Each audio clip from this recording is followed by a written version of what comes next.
जा मार्ग साहब मिले। जिस रास्ते पर चलकर तुम वो बेहतर से बेहतर इंसान हो सको, जिस रास्ते पर चलकर तुम्हारी चेतना साफ से साफ और ऊंची से ऊंची जगह पहुंच सके, प्रेम कहाए सोई। नमस्कार दोस्तों, तो आज हम बात करने जा रहे हैं आचार्य प्रशांत जी द्वारा लिखित प्रेम सीखना पड़ता है बुक के बारे में। और इसमें काफ़ी इंटरेस्टिंग टॉपिक मैं आपके सामने लेके आया हूँ, जिसको आपने ज़िंदगी में एक बार ज़रूर सीखना चाहिए, ज़रूर सुनना चाहिए। और वो है, क्या प्रेम की कोई परिभाषा नहीं होती है? क्या प्रेम की कोई परिभाषा होती है क्या?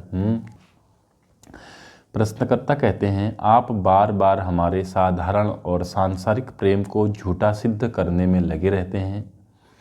आप बार बार कहते हैं कि हमारे प्रेम में कोई दम नहीं, हमारा प्यार कुछ असली नहीं। जब दुनिया के बड़े बड़े ज्ञानी भी आज तक प्यार की कोई परिभाषा नहीं दे पाए, तो आपको कैसे पता कि हमारा प्यार सच्चा है कि नहीं है? बड़ा खतरनाक क्वेश्चन पूछा है प्रश्नकर्ता ने। अब देखिए आचार्य प्रशांत जी क्या कहते हैं, ध्यान से सुनिएगा, मजा आएगा, ठीक है। आचार्य प्रशांत जी कहते हैं, अच्छा तरीका है ना, अच्छा तरीका है, ये ईमानदारी से जांचना भी नहीं है कि हम जिसको प्यार कर रहे हैं वो क्या है, उसमें कितनी असलियत है, कितना धोखा है, कितना शरीर है उसमें, कितना मन है और कितनी आत्मा है। इसकी कोई जांच पड़ताल करनी नहीं है तो कह दो कि प्रेम की तो कोई सर्वमान्य सार्वजनिक परिभाषा होती ही नहीं है। तो फिर कोई भी चीज़ प्रेम कहला सकती है। आचार्य प्रशांत जी कहते हैं, जैसे प्रश्नकर्ता ने जो बोला है ना, उन्होंने कहा है कि प्रेम की कोई परिभाषा कोई दे नहीं पाया है। तो बताइए असली प्रेम क्या होता है, आप कैसे बता रहे हैं? ये प्रश्न पूछा गया आचार्य जी से। आचार्य प्रशांत जी कहते हैं, देखो भैया, हम किससे प्रेम कर रहे हैं, क्यों कर रहे हैं, शरीर से कर रहे हैं कि मन से कर रहे हैं कि आत्मा से कर रहे हैं, इस चीज़ को हमने जांचना परखना ही नहीं है। तो बस ये कह दो कि सर उसकी तो कोई परिभाषा ही नहीं है, हम बच रहे होते ना चीज़ों से। ऐसे और भी कई बार सवाल आए हैं, टिप्पणियाँ आई हैं, जहाँ कहा गया कि साहब, प्यार को अल्फाज में कुछ बोला नहीं जा सकता। प्यार तो सिर्फ एक एहसास होता है, एक अनुभूति होती है, एक फीलिंग होती है, और प्यार तो प्यार करने वाला ही जानता है। प्यार सबके लिए अलग अलग होता है। तो आप क्यों फिर हमको चुनौती देते रहते हैं और परेशान करते हैं? इस टाइप के आचार्य जी के यूट्यूब चैनल पर बहुत टिप्पणियाँ आती हैं, कमेंट्स आते हैं। नहीं, ऐसा बिल्कुल भी नहीं कि प्यार की कोई परिभाषा नहीं होती है। आचार्य जी कहते हैं प्यार की परिभाषा नहीं होती, ऐसा बिल्कुल भी नहीं है। ये दो कौड़ी की शायरी से थोड़ा ऊपर उठोगे, दृष्टाओं के पास जाओगे, ज्ञानियों के पास जाओगे, तो वो तुमको बताएंगे कि निश्चित रूप से प्रेम की परिभाषा होती है और बड़ी सरल परिभाषा होती है। कई बार पहले भी उद्धृत कर चुका हूं, पर जब भी मैंने बोला है तुमने शायद देखा नहीं होगा, क्योंकि दो तरह के वीडियोज होते हैं मेरे। एक वो जिनमें मैं संतों पर, शास्त्रों पर और ज्ञानियों पर और धर्म पर बोलता हूं, वो वीडियोज तुम लोग देखना पसंद नहीं करते। और दूसरे वीडियोज होते हैं जिनमें कि आम जनता के जो सामान्य मुद्दे होते हैं, जिनसे संबंधित वो सवाल पूछते हैं, उन पर मैं बोलता हूं, तुम उनको खूब देखते हो। तो वो जो असली और केंद्रीय आध्यात्मिक वीडियो हैं, उनको तुमने कभी देखा ही नहीं होगा। तो जो बात अब बोलने जा रहा हूं वो तुम्हें लगेगी पहली बार बोल रहा हूं। पहली बार नहीं बोल रहा हूं, 10 बार बोल चुका हूं। प्रेम प्रेम सब कहें, प्रेम न जाने कोई, जा मार्ग साहब मिले, प्रेम कहाए सोई। आचार्य प्रशांत जी कहते हैं, तो तुम में से जिन भी लोगों को यह गलत फहमी है कि प्रेम की कोई परिभाषा नहीं होती, वो इन पंक्तियों को अच्छे से समझ लें, दोहरा लें, रट ही लें। भीतर बस जाने दें, खून में बहने लगे, ऐसा कर लें। क्या प्रेम प्रेम सब कहें, ये हमारा हाल है, पूरी दुनिया का हाल है। जिसको देखो वही प्रेम प्रेम कर रहा है, सब आशिक हुए पड़े हैं। प्रेम प्रेम सब कहें, प्रेम न जाने कोई, लेकिन प्रेम कोई नहीं जानता, प्रेम कोई नहीं जानता, न आप न मैं। सुनिए आचार्य प्रशांत जी कहते हैं, क्या कहते हैं, क्यों? इसलिए नहीं कि प्रेम जाना ही नहीं जा सकता, जैसा तुमने सवाल में कहा, प्यार की तो कोई परिभाषा ही नहीं होती है ना, सिर्फ एहसास है, ये रूह को से महसूस करो। बस अब एहसास भीतर क्या हो रहा है वो भी पता नहीं। रूह तुम्हारी किसी ने देखी नहीं, तो तुम भी इस तरीके की बात का फायदा उठा के कहते हो प्यार तो एक एहसास होता है ना, एक भीतर की भावना, तो हमें भी हो गया। नहीं, ऐसा नहीं है। जब कह रहे हैं प्रेम न जाने कोई, तो आगे भी बात कही गई है, जा मार्ग साहब मिले, जा मार्ग साहब मिले, जिस रास्ते पर चलकर साहब, साहब माने वो जो सबसे ऊंचा हो सकता है तुम्हारे भीतर, जा मार्ग साहब मिले, प्रेम कहावे सो, जिस रास्ते पर चलकर तुम जिंदगी की ऊंचाइयां, जिस रास्ते पर चलकर तुम जिंदगी की ऊंचाइयां हासिल कर सको, जिस रास्ते पर चलकर तुम वो बेहतर से बेहतर इंसान हो सको, जिस रास्ते पर चलकर तुम्हारी चेतना साफ से साफ और ऊंची से ऊंची जगह पहुंच सके, प्रेम कहाए सोई, प्रेम कहावे सोई, उसी को प्रेम कहते हैं, उसी को प्रेम कहते हैं। और बाकी ये इधर उधर की जो हरकतें हैं, इसको पकड़ लिया, उसको छोड़ दिया, ये मिल गया हंस दिए, ये मिल गया रो दिए, ये प्रेम नहीं कहलाता, ये प्रेम नहीं कहलाता। तो प्रेम की परिभाषा निश्चित रूप से होती है, न जाने कहाँ से तुम लोगों ने ये भ्रम वाक्य पकड़ लिया है कि love can not be defined. ये फिल्मी बातें हैं, इनसे बाहर आओ कि प्रेम की कोई परिभाषा नहीं होती। प्रेम की परिभाषा निश्चित रूप से होती है, निश्चित रूप से होती है। बस जिन्होंने जान के समझ के परिभाषित किया, तुम्हारी जिंदगी में उनके लिए कोई जगह नहीं है। तुम ऐसी जिंदगियां जी रहे हो जिसमें इधर उधर के छोटे मोटे लेखक या वक्ता हो गए। इन सब की बातों के लिए जो तुम्हारे जीवन में मन में स्थान है, पर जो असली लोग थे, जिनके दम पर पूरा दर्शन शास्त्र खड़ा है, जिनके दम पर सारे धर्म खड़े हैं, शताब्दियों से जिनके धर्म पर पूरा अध्यात्म है, जिन्होंने इंसान को इंसान बनाया, उनसे तुम्हारा कोई परिचय नहीं, उनसे तुम्हारा कोई परिचय नहीं। उनसे तुम दूर दूर कटे कटे रहते हो, तो फिर उनकी बात भी तुम्हें पता नहीं चलेगी। फिर तुम इस तरह की अनाड़ीपने की बात करते रहोगे कि प्रेम की तो कोई परिभाषा होती नहीं। और कितना झूठा है हमारा प्रेम, ये इसी से समझ लो कि आगे और क्या कहा है, कितना झूठा है हमारा प्रेम। सुनिए जानने वालों ने क्या कहा है, छिन चढ़े छिन उतरे, छिन चढ़े छिन उतरे, सो तो प्रेम ना होय, अघट प्रेम पिंजड़ बसे, प्रेम करावे सोई। कि आया है अभी और अभी चला गया, उसको प्रेम नहीं कहते, उसको प्रेम नहीं कहते। तो सीधी एक पहचान हो गई ना प्रेम की, कि वो प्रेम जो हो गया वो प्रेम हो ही नहीं सकता। जो प्रेम हो गया ना वो हो ही नहीं सकता, वो हो ही नहीं सकता। वो जो प्रेम आया है जीवन में, वो प्रेम नहीं हो सकता कि तुम कहो कि फलाना व्यक्ति आया है मेरे जीवन में तो मुझे प्यार मिल गया। झूठी बात, झूठी बात। या तुम कहो कि फलाना व्यक्ति मेरे जीवन से चला गया, मेरा प्यार छिन गया, बराबर की झूठी बात। ये भी बराबर की झूठी बात। सुनते जाइए आगे की कहानी। प्रेम किसी घटना का, किसी व्यक्ति का नाम नहीं। प्रेम किसी घटना का, किसी व्यक्ति का नाम नहीं। प्रेम किसी अफसाने का, किसी कांड का, किसी अफेयर्स का नाम नहीं।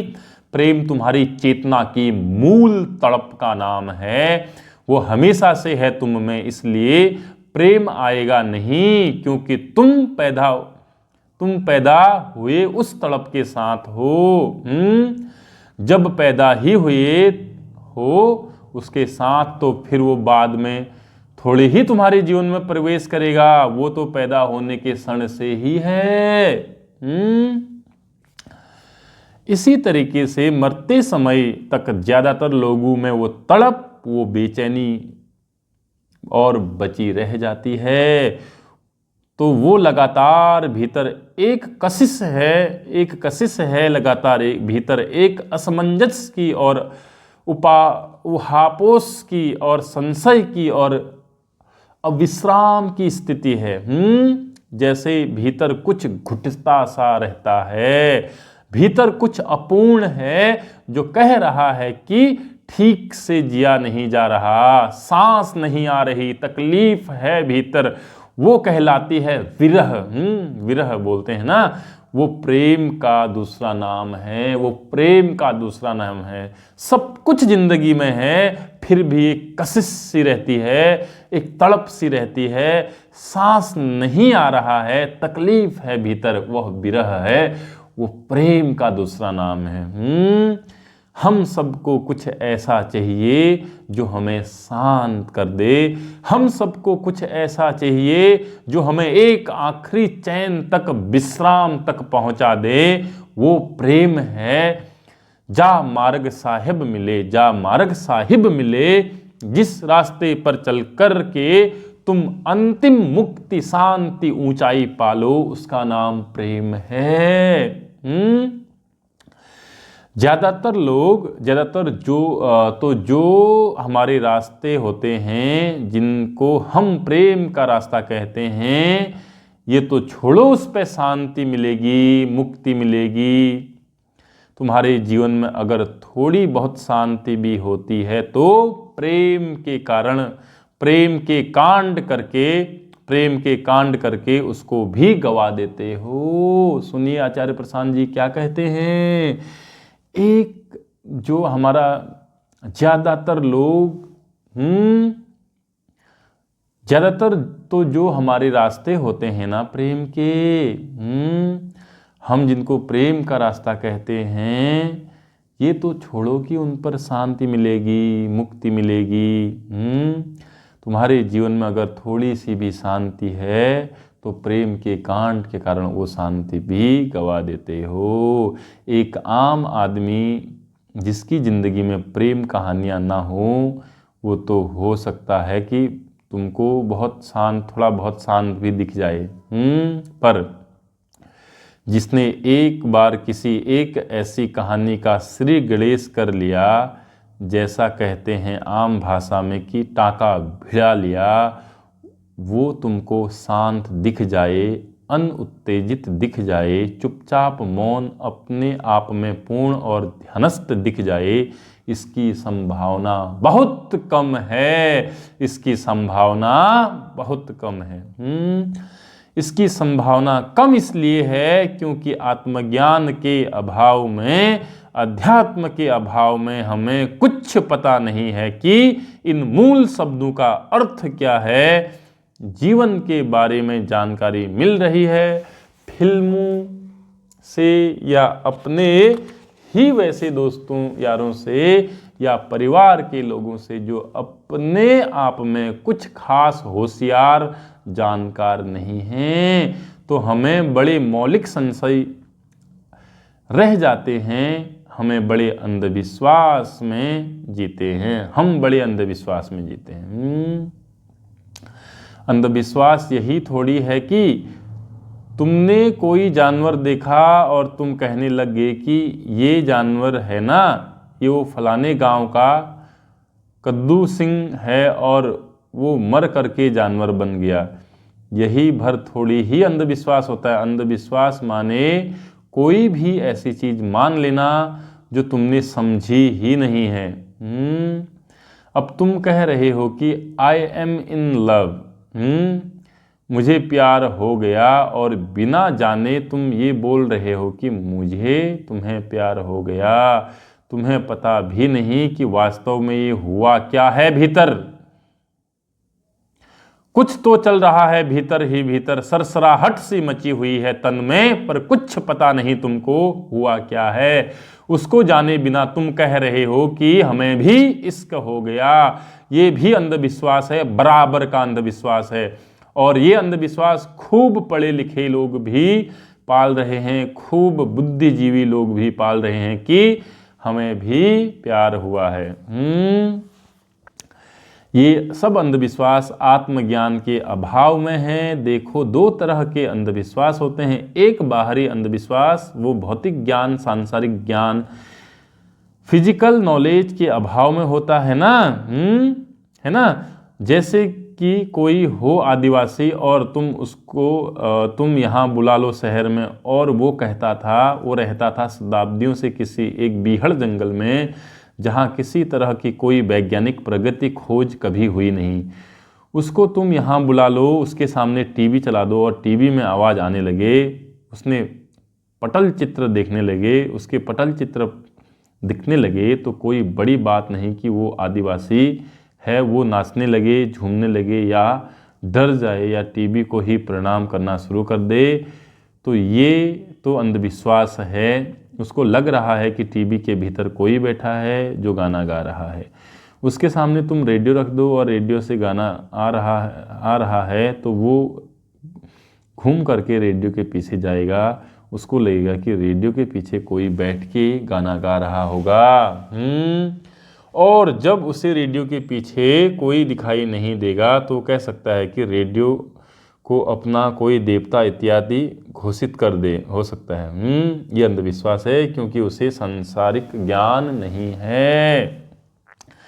एक अंधविश्वास होता है भीतर का अंधविश्वास होता है जब तुम्हें भीतर का कोई ज्ञान नहीं होता, आत्मज्ञान, आध्यात्मिक ज्ञान नहीं है, आत्मज्ञान नहीं है। तुम कौन हो, मन तुम्हारा कहाँ से आता है, कहाँ को जाता है, कैसे चलता है, इसका तुम्हें कुछ पता नहीं। तब तुम्हारे जीवन में जो कुछ चल रहा होता है, तुम उसके बारे में ठीक वैसे ही भ्रांति में रह जाते हो, जैसे कि वो आदिवासी टीवी के बारे में भ्रांति में रह जाता है। भ्रांति समझते हो ना, भ्रम में। वो आदिवासी समझ रहा है कि टीवी में जो हो रहा है वो टीवी के अंदर कोई वास्तव में है। आदिवासी को संगीत सुनाई पड़ रहा है, वो सोच रहा है टीवी के अंदर वास्तव में कोई खूबसूरत लड़की गाना गा रही है। वैसे ही तुम्हारे भीतर कुछ ऐसा हो रहा है, तुम्हें भी लग रहा है कि तुम्हारे दिल में वास्तव में कोई लड़की जो गाना गा रही है। दोनों अंधविश्वासी हो। आदिवासी को ये पता नहीं कि टीवी में कोई लड़की नहीं बैठी हुई है, और तुम्हारे हृदय तुमको ना हृदय का ना दिल का मतलब पता है, ना प्रेम का मतलब पता है, ना स्त्री पुरुष का मतलब पता है, ना स्त्री पुरुष क्या हैं और उनमें वास्तविक भेद क्या है और आकर्षण क्या है ये पता है। ये कुछ पता नहीं है। तो तुम्हें लग रहा है कि दिल के भीतर लड़की बैठी है, गाना गा रही है। दोनों अंधविश्वासी हो।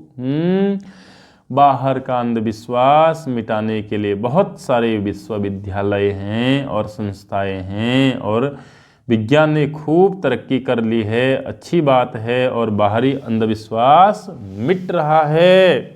भीतर का अंधविश्वास मिटाने की जगह और सघन होता जा रहा है। हालांकि हम 21वीं शताब्दी में बैठे हैं, वो ही जो भीतर का अंधविश्वास है वह हटे। इसके लिए तुम्हारी संस्था लगातार प्रयास कर रही है। आचार्य प्रशांत जी लगातार प्रयास कर रहे हैं अपनी संस्था के साथ, हमारी संस्था के साथ। जब तुम आध्यात्मिक ग्रंथों के करीब आओगे, जब तुम एक तरफ तो ग्रंथ को एक तरफ तो ग्रंथ को पढ़ोगे और दूसरी तरफ अपने जीवन का ईमानदारी से और कड़ाई से अवलोकन करोगे, तब तुम्हारे भीतर का अंधविश्वास हटता है, तब भीतर का अंधविश्वास हटता है। तो जो प्रेम हम कह रहे हैं, उस प्रेम को तो हमने पहले हटाना पड़ेगा, पहले समझना पड़ेगा चल क्या रहा है, कहीं ऐसा तो नहीं अभी थोड़ी देर के लिए रिएक्शन हो रही है और ये रिएक्शन रुक जाए, ये रिएक्शन बदल जाए, आज एक में दिल लगा रहे हैं, आज एक चीज में दिल लगा रहे हैं, कहीं ऐसा तो नहीं कल यही दिल दूसरी चीज में लगने लगे। समझना पड़ेगा।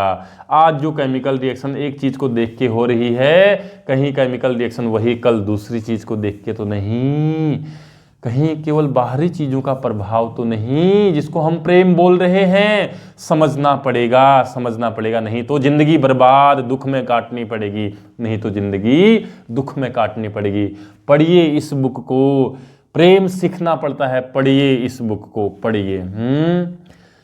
ठीक है, और अपना जीवन सुधारिए। बस इतना ही कहा जा सकता है। बाकी उतारना ना उतारना जीवन में आपकी इच्छा होती है, आपकी इच्छा होती है। ठीक है, धन्यवाद।